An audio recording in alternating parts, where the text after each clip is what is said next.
just like it should at Yuletide. The parcels are all under the tree, right where they should be. Soon everything is Christmas-fied. Disney bona fide.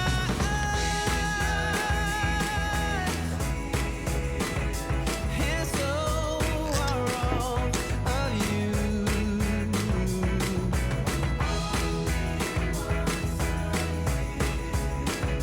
Does this come true?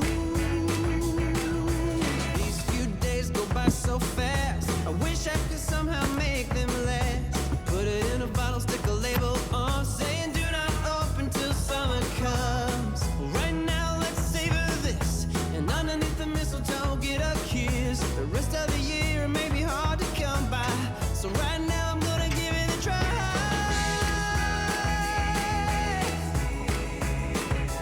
And so are all of you.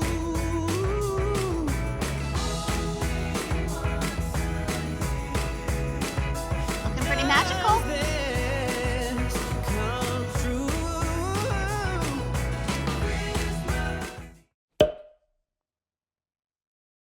Bonjour, my name is David Devere. I'm a wine and spirits educator and world traveler. You're watching Savvy Nomad TV. This is episode 8 of Tasting Tiny Little Whiskeys. Now today we're going to taste this Helsinki whiskey and this Breckenridge bourbon. And these two whiskeys are interesting in probably a way you didn't anticipate. They've got small words on here that mean a lot. The Helsinki whiskey says small batch at the top, and the Breckenridge bourbon whiskey in a tiny little scrolly font says a blend. Those two words add a lot to the story of these whiskeys. The book also does a good job. So if we go to our entry here for the Helsinki distilling, we can see that the distillery was started and made by and run by and owned by Kai Kippanen and Mikko Mikkonen. I think I said those names somewhat correctly. And those two guys, I'll put their picture here, those two guys make small batches. What do they mean by small batch? It means that one pot of whiskey, one recipe of whiskey produced one time, that's a batch. It's bottled. It's a unique expression. It's crafted once. The next batch, they're going to change the recipe a little bit. They're going to dink around with it a little bit. They're going to change it a little bit. And you can go to their website and you can see they're on to batch number 21. Good for you guys. Small, independent, mom and pop, well here, pop and pop, whiskey distillery. Okay, so that's the Helsinkis. Breckenridge. So, okay, let's go to the book, because what's the story here? So you look at the story. Okay, Breckenridge, if you don't know, is a town in Colorado. It's mostly known as a ski resort town. Okay, so that's kind of interesting. They've got a little distillery now. It's at 9,600 feet. It's the highest distillery in the world, or one of the highest distilleries in the world. It was founded by a local doctor. Okay, great. Evidently, he likes to fly fish. Okay, yep, the whiskey is made with big 10,000 gallon fermentation tanks, and they use a 42-foot column still. So, okay, that's interesting versus the pot still. So it's a column still, that's fine. And then they use Rocky Mountain spring water or melt water. Melted snow. Okay, that's interesting. The blend. The blend is a legal term. It means more than one distillery's product is in the bottle.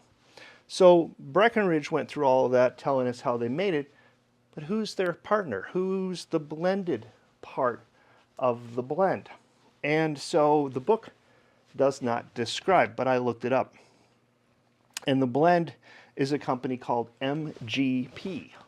And MGP is a wholesale producer of spirits, meaning they do produce some of their own brands, but mostly they produce spirits for other people. They are a factory distillery. And they have hundreds, well, at least over 100 different brands for different producers that they produce liquor for. So they produce vodkas, gins, and whiskeys, and then those producers either blend it with their own work or they sell it with their own label, even though MGP made the product. So that changes the story a little bit, because now they said this is made from Rocky Mountain meltwater, pure Rocky Mountain meltwater, but that's not necessarily true, because it's a blend of water from Indiana, because that's where MGP has one of their facilities, or it could be from Kansas, or it could be from one of their other distilleries in a different location. So all of a sudden the story becomes a little bit less genuine.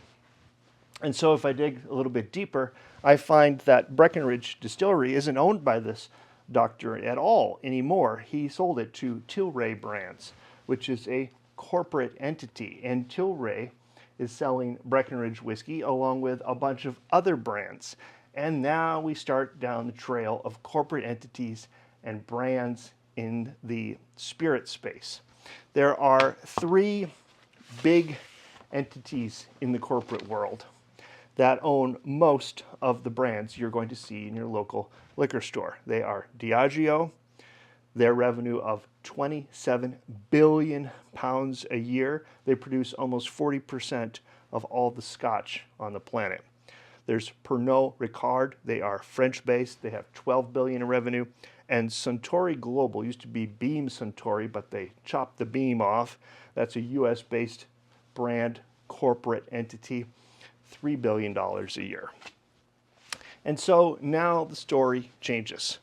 The Helsinki guys, small batch, craft, and all of a sudden Breckenridge turns into a factory-made corporate entity. Is there still some of their craft expression here? Maybe, but can we really trust the story anymore? And the story is important because it lends credibility to the brand.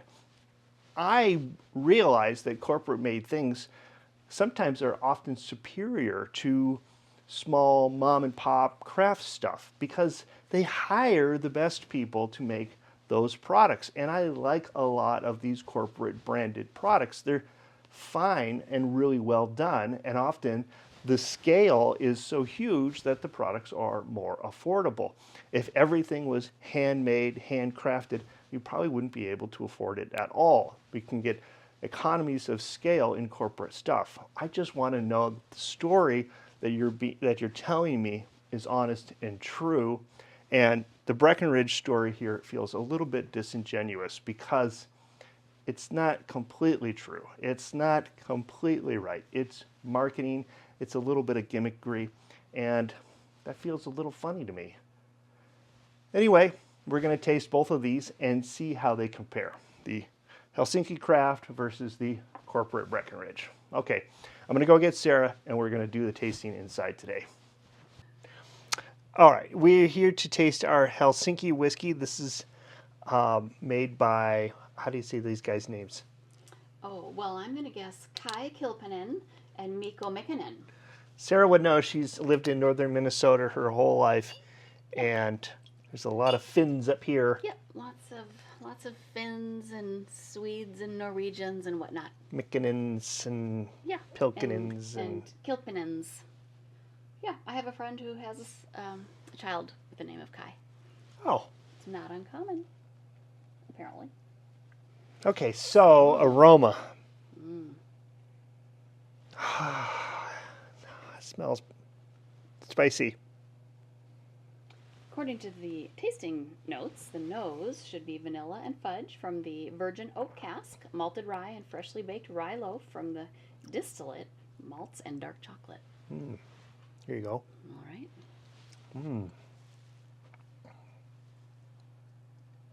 Ooh, I took a bit too much of a whiff there. It's spicy on the nose. That alcohol burns, but it's got a nice creaminess to it. there's a weird flavor. It is weird. What is that? It's almost herbal. I don't know. It does burn. It's very warming. It has a very unusual secondary taste. It's not really sweet, but... Was this mostly rye? Does it say? Well, Yeah, rye, Helsinki whiskey rye malt. Yeah. So it must be the rye that is making it have that strong... I feel like it's a grain flavor, which would make sense if it's rye. Palate, notes of vanilla, dried pears and figs, caramel, licorice, herbs, coffee, and dark chocolate. Finish, long. It lingers on the inside of the cheeks. Spiciness of rye whiskey is evident. It is a nose tickler. It is very evident. Did you want to share the price, or are you going to talk about that after? No, let's talk about it now. So we talked about this in the lesson. This is made by two guys in Finland, in Helsinki. I'm sure they've got employees. But this is very hard to find. I only found it on the internet for the ripe price of $240 for 50 mils. So that's not 500 mils you wrote here. Yeah, right. Normally that's right. This is a 50 ml bottle, but normally a wine bottle or a regular bottle is 750. So that's a two-thirds bottle for $240. That's a lot. Break out your savings. So now we're going to go to the Breckenridge bourbon whiskey, which is the blended whiskey, which uses their own distillate and then also the kind of the factory distillate. All right. Well, it'll be interesting to note the difference. I'll let you sniff a little bit before I read, just to test him. Oh, yeah, interesting. The aroma is a little bit of apple, like a red apple. And there's a little touch of sweet in there. Red apple. What? Nothing. Versus like Granny Smith. It's a totally different type of apple. Yeah, those are tart. They say nose, matured oak, complemented by honey and nectarine with a subtle earthy undertone of mild cacao. Nectarine. Sure, I could see that. On palate, cacao presents itself throughout the palate, balanced with an oak and vanilla spice. Medium dark chocolate comes through on the end. It's it does have a spicy, earthy. It's sweet. It's pretty good. It's a little bit watery in the mouth, but it's not a super big body. I would expect a bigger body, so it's a little bit... It has a gentle finish. Kind of high acid or watery, and maybe a little bit... I don't know. There's some creamy or caramely notes in there. Yes, but it's light. The flavor lingers a little, but it doesn't really... Well, now it's actually starting to warm for me. I'm getting a little bit of a warming sensation, which has been quite a while. It says gentle finish, light wood, peppermint, and corn mash that quickly fades. Peppermint. Interesting. Well, this one is $35 to $50, a significant price savings in comparison. That's a big difference. 240 to 35 to 50. And that's kind of interesting that, the scarcity, the small producer is more expensive, there's less of it. They, not that I'm calling these guys big producers, but they are buying more of their distillate in bulk. They don't say how much. I mean, what if it's 80% inside, of the bulk stuff and then 20% of their own? We don't really know. That's probably... They're making a good job making it unobjectionable. Uber secret. Who knows what that is. Okay, well, I hope you've enjoyed this episode. We'll be back outside in our next episode. And if you did enjoy this, please give us a thumbs up. And if you're new here, please consider subscribing. We'll see you in the next one. I say à tout à l'heure and cheers.